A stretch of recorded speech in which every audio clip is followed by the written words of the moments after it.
I don't know whether you watched the baseball game yesterday or not. I got caught up in it. It was one of the strangest games I have ever seen anywhere at any time. I can tell who watched it because if you're not a baseball fan, it was a game of all games to watch. It seemed to me that both teams who were playing for the National League Championship, the Astros and the Philadelphia Phillies, were fighting to see who could give the game away the easiest. There were more calls that were close and debated, and of course constantly commenting from the caravan high up over the stadium was yours truly, Howard Cosell, who said he's going out to the mound. He has to pull the pitcher from the game. This is the only way to save the game. He's not pulling the pitcher. Can you believe that? Such confidence in the man. And I roared. There were people that missed catches. I've never seen a professional football or baseball player start to throw a ball in and just drop it. There were people that ran so anxiously that on fly balls they were already in the dugout before they realized the ball had been caught. There was a single out play that went to a triple out, a big struggle, and ended up being called a double out play. It was just a fantastic game. It gave me a great deal of pleasure. I loved it. I roared and cackled and called Chris in and said, I don't quite understand. I'm not sure I want David to watch this. Guys with big jaws like this of tobacco spitting. It got a little bit, at times, looked like chipmunks getting ready for the winter. I couldn't quite believe it. And I laughed, and I said, you know, if many places were to operate on the level of this game with all of the excitement and all, they'd go out of business rather quickly. And I chuckled, and it gave me pleasure. Now, why am I talking about the pleasure? It gives me a great deal of pleasure to introduce to you our musician for the day. It gives me pleasure. It's a pleasure. It gives me pleasure. Now, one of the things that we've been talking about as we've tried to understand the Sermon on the Mount and the teachings of Jesus is the Beatitudes, and during the course of this week, something I read suddenly clicked in. Pleasure is not what Christianity is all about. Pleasure is not equal to joy. Pleasure is a passive thing. It is something that I may enjoy. There is nothing wrong with pleasure.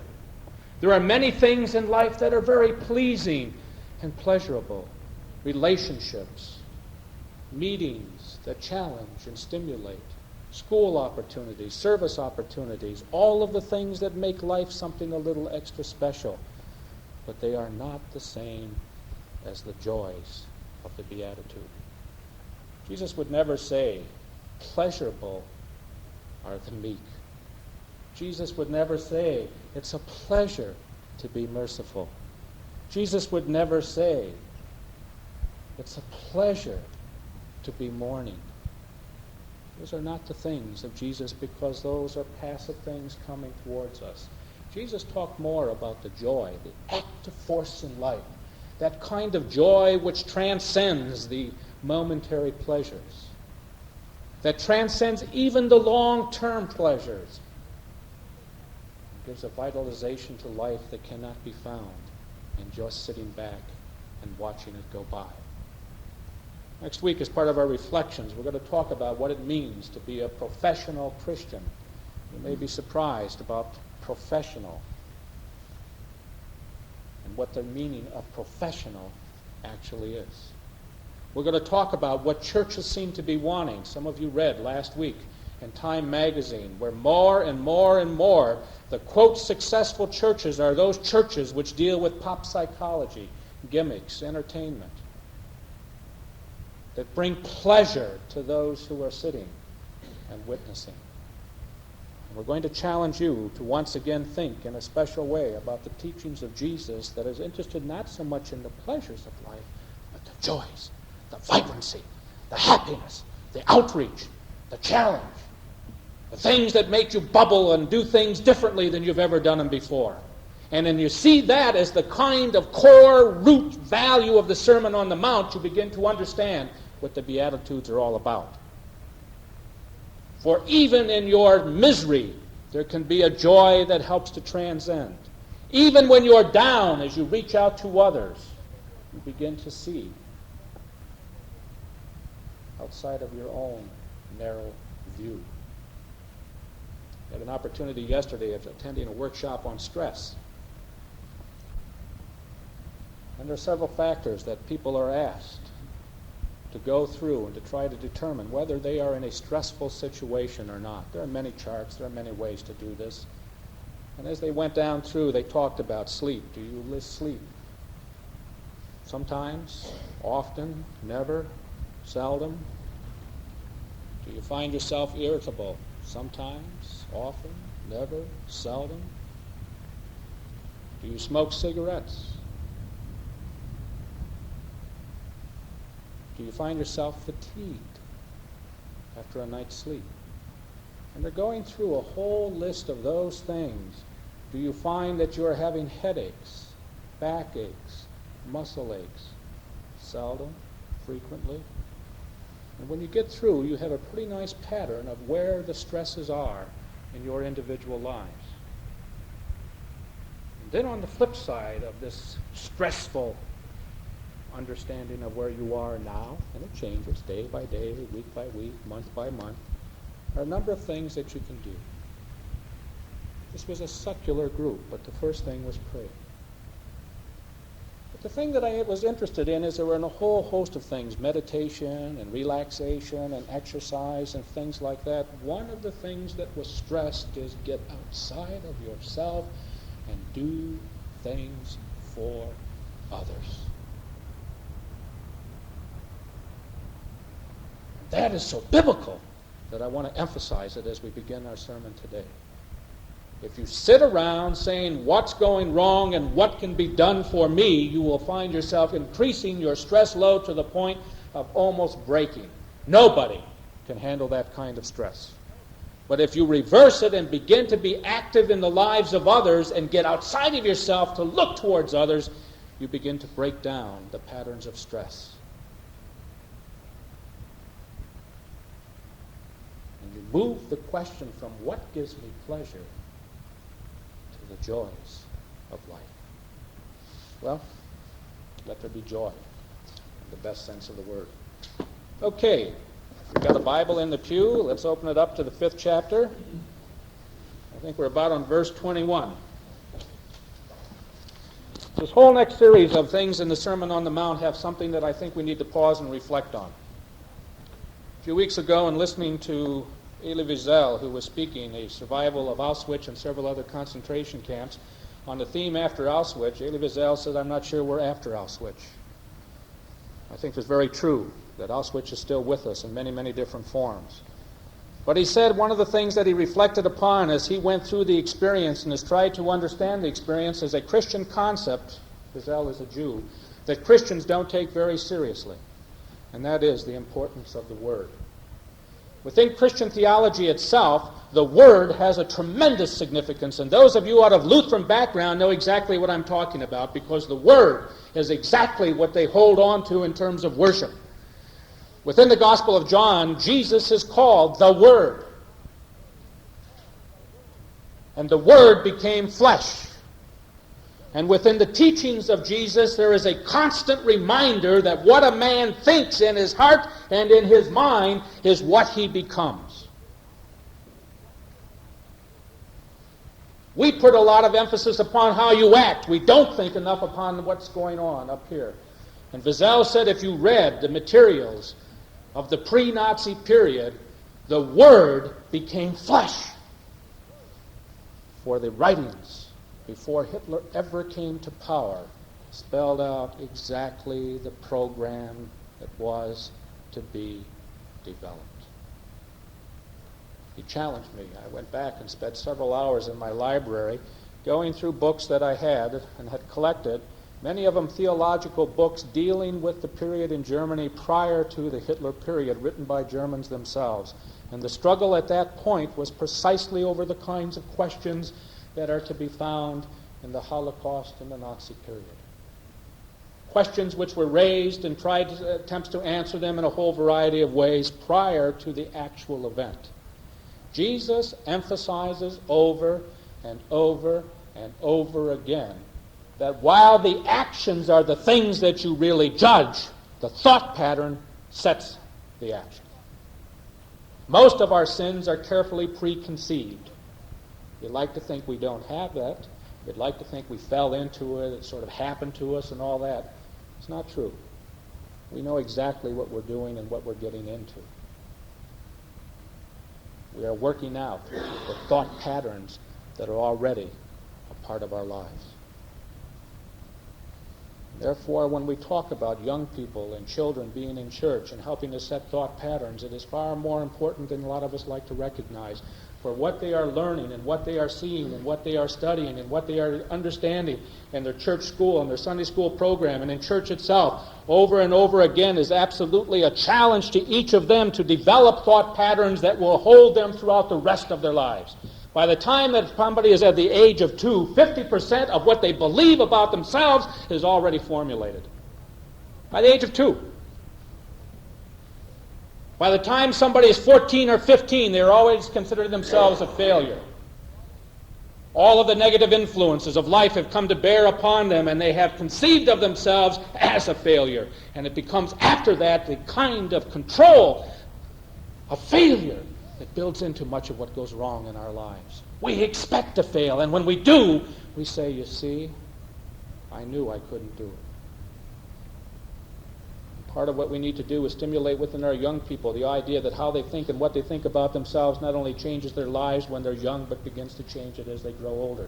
We need to take a hard look at our own existence and study things like the teachings of Jesus, which constantly challenge deep down within our own existence our feeling and our understanding of life, and saying whatever we've been and wherever we've been and whatever we've done, we can change because we have the ability to consciously overcome those negative influences in our lives and become positive. And we do it not by avoiding the questions and not by asking silly questions, but by the hard work. And I want to tell you one other thing. It may surprise you. It doesn't matter whether you're in business, whether you're doing this in your family, you're doing it for yourself, whether this church is doing it, doesn't matter what it is. Nothing that you plan in terms of change, nothing that you plan in terms of goals, nothing that you plan in terms of your own future, nothing that you plan whether you throw it into God or not is going to come true if you don't write it down. So simple. People always think about goals and directions, and they keep it right up here, and they have no way of remembering neither what they decided to do or whether they're accomplishing it or not. The simple act of writing something down clarifies it and puts it down and makes you look at it in cold terms. If you don't like who you are or what you are, write down what you want to be, but write it down. Don't just think about it. I'd like to be. Write it down. If you've got goals for your family, sit down with your family, talk about it, but write down what those goals are. If you've got a business that's struggling or you've got a business that's not struggling, but you just want to keep it on the right track, goal setting is fine, but it can't be up here. Write it down specifically. Not only write down what the goals are, but what do I have to do to accomplish those goals? Write them. Put them down. Look at them. Set them aside. Come back the next day. Revise them. And over a period of time, and I wish we could get young people to do this, I wish we could get children to do this, over a period of time as they begin to spell out what it is they want to be and who they are, they will find themselves growing more like that individual. It's simple.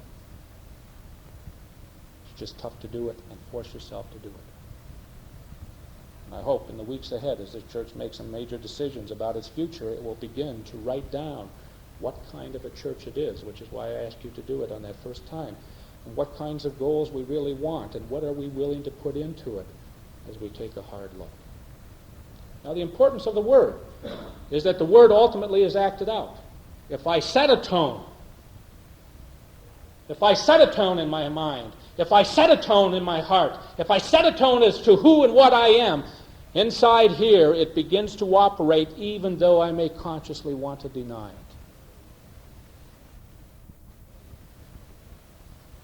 Verse 21, chapter 5. You have heard it said of men of old, you shall not kill, and whoever kills shall be liable to judgment.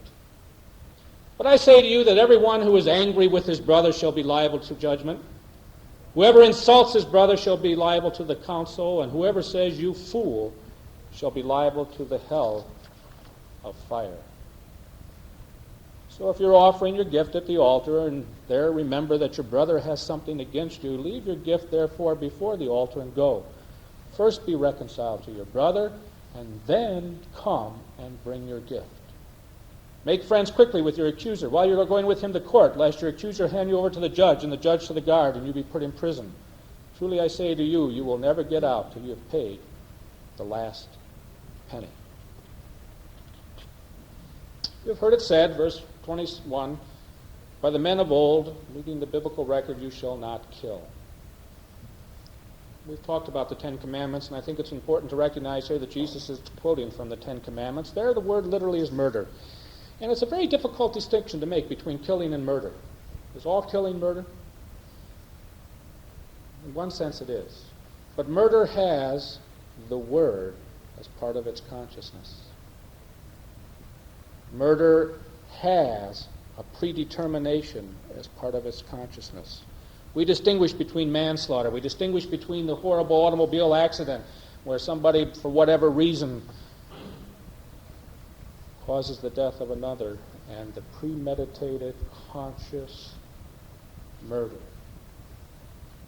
And one of the things that Jesus holds to is that there is a judgment of each of us. We've lost the ability in the modern world to judge or be judged. We're in a period where everything is okay. And when everything is okay, there's nothing that's not okay. It's not just that there's a permissive attitude. I'm in favor of permissive attitude, but I'm in favor of permissive attitudes that have some reason and some rhyme and some structure behind them, that challenge. Maybe it's right to do this, but before you do it, think about it. And not only think about the action. Here's where we fail. Think about the consequences. The conclusions of the passions are the most reliable ones, Kierkegaard suggests, but the trouble is that most of us act on the premises of our passions, not on their conclusions. Think about what your actions are going to cause. The difference between joy and pleasure is that the pleasure focuses upon the action itself, whether it be passionate or any other way, and the joy focuses upon the relationships and the conclusions. Most sin is the result of the pleasure and focusing upon without thinking about what your actions mean. There is always a judgment. And the judgment, you see, is very careful as Jesus works it. He starts off with killing, and then he moves on. Anger. For how often does anger have the roots of self-destruction, but also the destruction with somebody else? Anger destroys the soul. It destroys the central value. It destroys the individual. It eats and boils. It literally does in terms of ulcers. It literally does in terms of the kinds of things that happen to the physical body. If you're under a period of stress, another study has shown, you will go through various stages of physical change, which is detrimental. I read another chart just this week, and you can take events in your life, and you can add up the cost of those events. And the cost is in just sheer numbers. If you have 150 of these points in your life, you have a 37% chance of major physical change in the year you're going through that.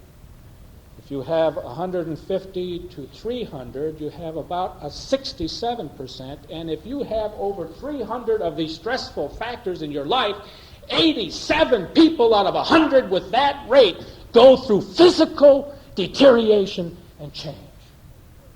It's incredible. See why people get sick, because they're so torn up inside with anger and fear and hostility.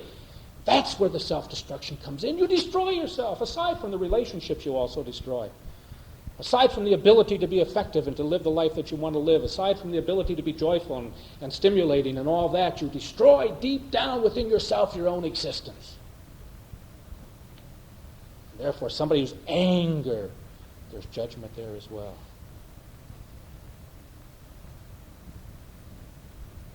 Somebody who says, and this we don't know, insults his brothers. It's a word in the Greek. The ancients apparently used it. We don't know what it means. Racha. Well, there are a lot of words that in every language that you have to use them in that language. The terms of insult, The terms of insult upon you, upon your mother, upon your father, upon your brother, upon your camel, and certain Arab curses upon everything else. It's a strange thing. And what is here is that there is the expression again. The Word is becoming flesh. You are actually taking the bitterness and the anger and everything and bringing it out and shouting it out at an individual. And you're using a term which apparently, we don't know, but apparently is such a derogatory term in the Greek language that to use it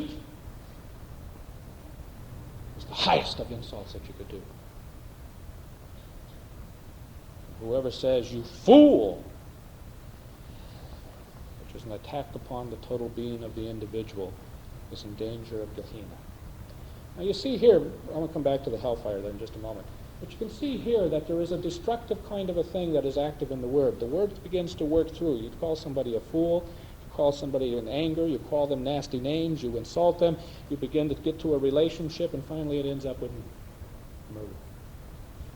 The idea of the Word working through and how we think and what we do with things and so on is to be found there. Part of what I see and the self-destructive tendencies of the angers of our lives, and this is not a complete statement on anger. Read Mary's poem. She's got some other interpretations that fit very nicely with this. What I see is that as we in our own lives begin to meditate and think upon things, that the most important thing in our lives is to be able to express it in a non-hostile, open way. Sound familiar? Open communication, it's called. Breakdowns in families between parents and children and husbands and wives and bosses and employees and all comes because of the open communication gap. It's either so wide they can't get across it, or it's so filled with crud that they can't get through it. And that crud can be fear, and it can be anger, and it can be hostility, and they sit on each side of borders and they look at each other and try to shout loving things across the barrier of bitterness. It can't be done. I want you to keep that in mind, because you see, as you move on, if you have an offering of your gift at the altar, and somebody has something against you, you're the one at fault. Not that they're the one at fault. You're the one at fault. What do? You leave your gift right there, and you go and you find your brother, your sister, your cousin, your husband, and your wife, and you reconcile yourself there. You stand up. And you have the courage to say, "I'm sorry." Courage that few have when it's deep down. It's easy to say, "I'm sorry," when you don't mean it. It's very difficult when you do. And when you're reconciled with your brother, and the Word has been made whole again, that is, your relationship has become whole again, then come back to God. Now that is very, very biblical. Christianity likes to excuse it.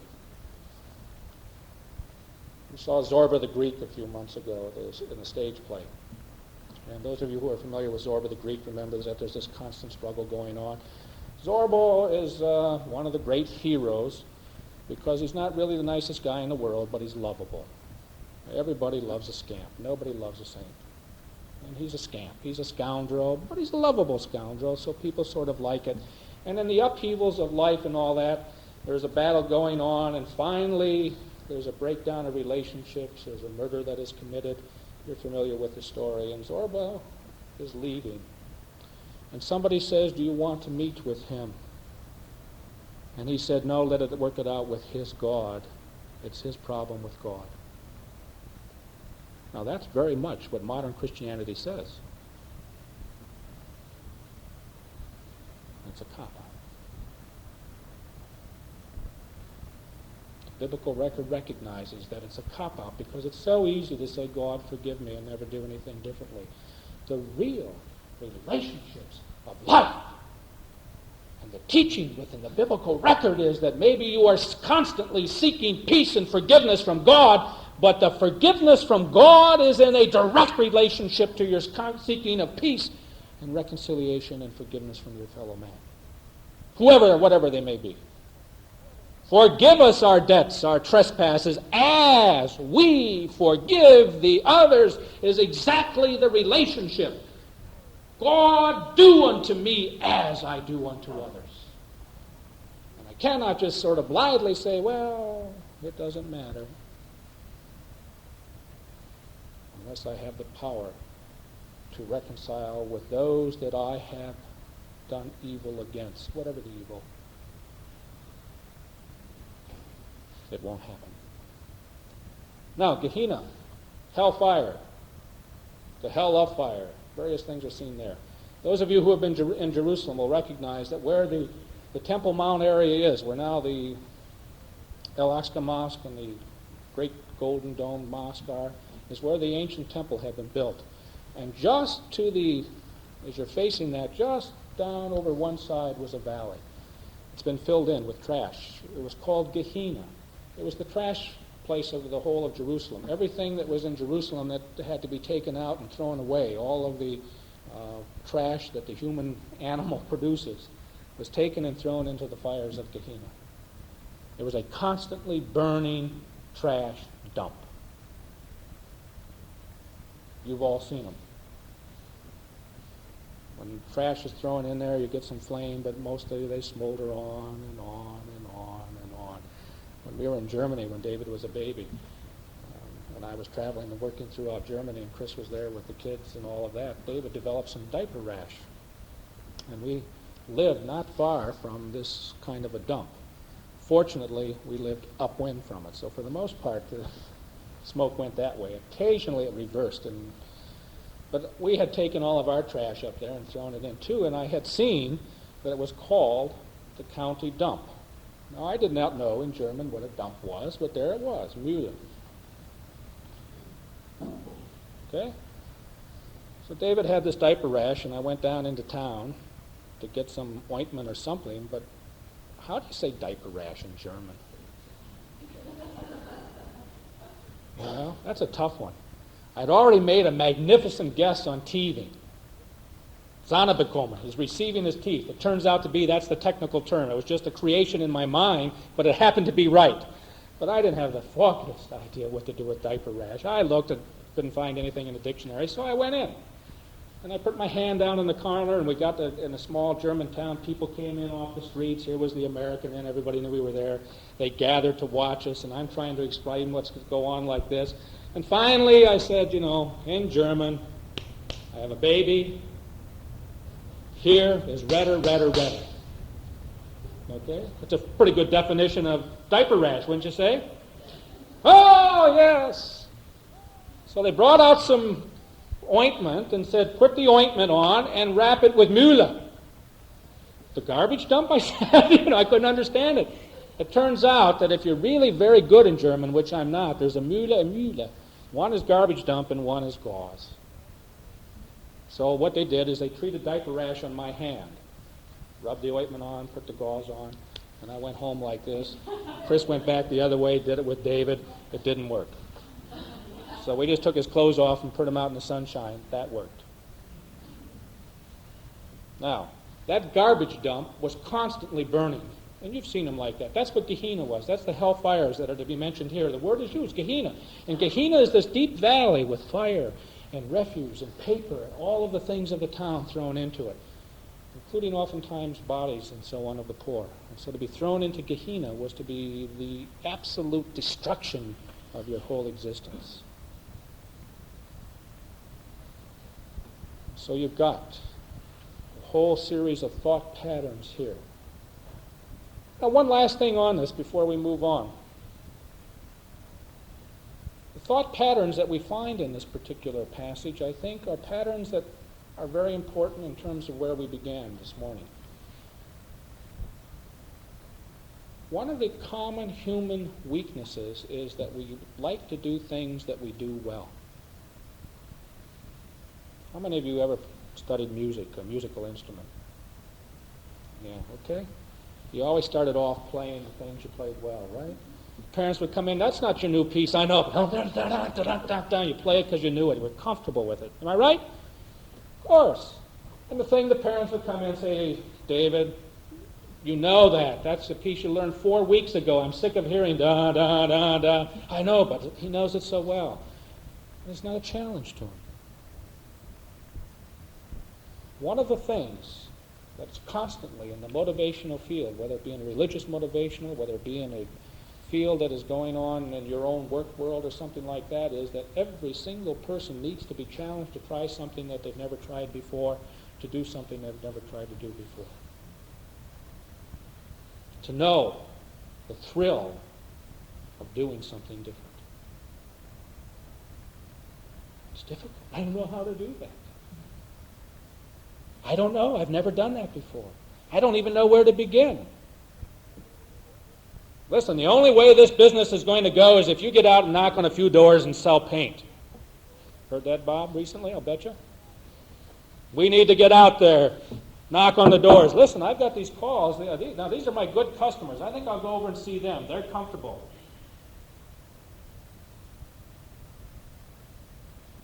That's what we do. Not Bob, but that's what we do. They're the comfortable ones. We can go in. We can sit down and have coffee with them. They may not buy anything, but we're comfortable with them. Don't ask me to do something I haven't done before. Don't ask me to do something that I don't like to do. Don't ask me to do something that's difficult for me to do, because my self-image will not permit me to do it. It's a built-in failure.